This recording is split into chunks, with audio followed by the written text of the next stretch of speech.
And Jeremy, a beautiful night for some moving and grooving and dancing and some vegetables, I guess, too. Yeah, right? Well, it's going on the moving and grooving vibe, right? Yeah. Melissa, I think it's an awesome night for something like that. Temperature's nice and comfortable after you leave maybe a little bit of a muggy bar. You can get outside and enjoy some fresh air, you know, on your walk back to the car, maybe on your walk back home if you're getting in an Uber, because that's, of course, the safest thing to do after you're at a bar. Maybe that will be a nice, refreshing feeling of fresh air in your face. And you know, speaking of fresh, we got some fresh vegetables right from our backyard garden, tomatoes and peppers. And if you have a backyard garden too, the best thing to do is make sure you have it watered. We're not going to see any rainfall in our forecast until next week. So I'm sure your vegetables are thirsty if you haven't watered them yet. Let's take a look right now live in Williamsport. Good evening to you, Lycoming County.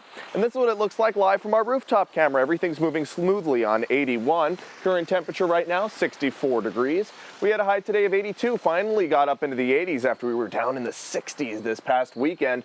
Certainly a return of summer. Winds coming out of the east-southeast at 7, but most of our wind speeds are calm across the region. That'll help to develop some fog early tomorrow morning. If you're headed anywhere, maybe school, work, getting up in just a few hours, you'll be dealing with that reduced visibility. You'll want to slow down a little bit. Temperatures got up into the 80s for Williamsport and Avoca, Selinsgrove and Allentown too. 74 for Mount Pocono and 79 out in State College. Temps now still in the 60s for the Susquehanna Valley, now falling to the 50s for Hazleton and Saylorsburg, lower 50s for Thornhurst, also Lopez too.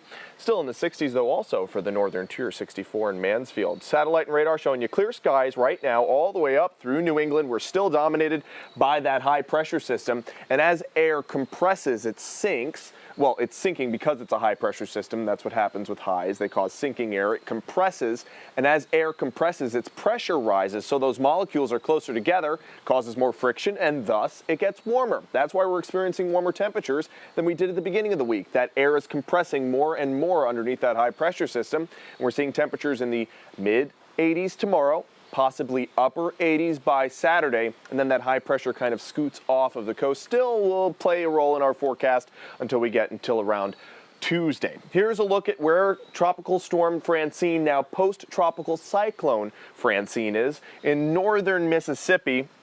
Actually just crossed over the border into Arkansas. Still heavy bands of rain into Missouri and also mid-central Illinois.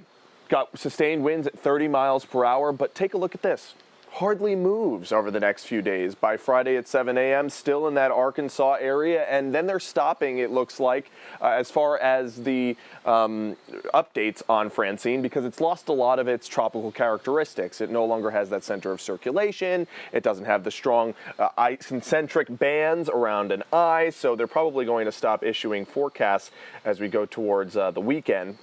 But still nonetheless going to cause a deluge in places like the Mississippi Valley. We have no chance for rain all the way through Monday and Tuesday. By the time we get to Tuesday, that's our next chance for some rainfall. So here's your future clouds and radar. Just some fog tomorrow morning, burns off to sun and clouds. By the afternoon, maybe a few puffy clouds. Similar story for your Saturday and for your Sunday. Looks like a fantastic last weekend of summer. But here's the look into next week. This is the chance for some rainfall. Some tropical-like moisture off in the Gulf of the Carolinas might come onto shore. Looks concentric. Looks like there'll be some heavy bands of rainfall in that, and then it gets swept up by the Gulf Stream and the jet stream. It might give us some moisture as we head into Tuesday, Wednesday, and Thursday. But this is just one model, the GFS model, indicating that that moisture might come off the coast and up into the Commonwealth. The European model not showing that at all. So there's still uncertainty as far as next week's forecast.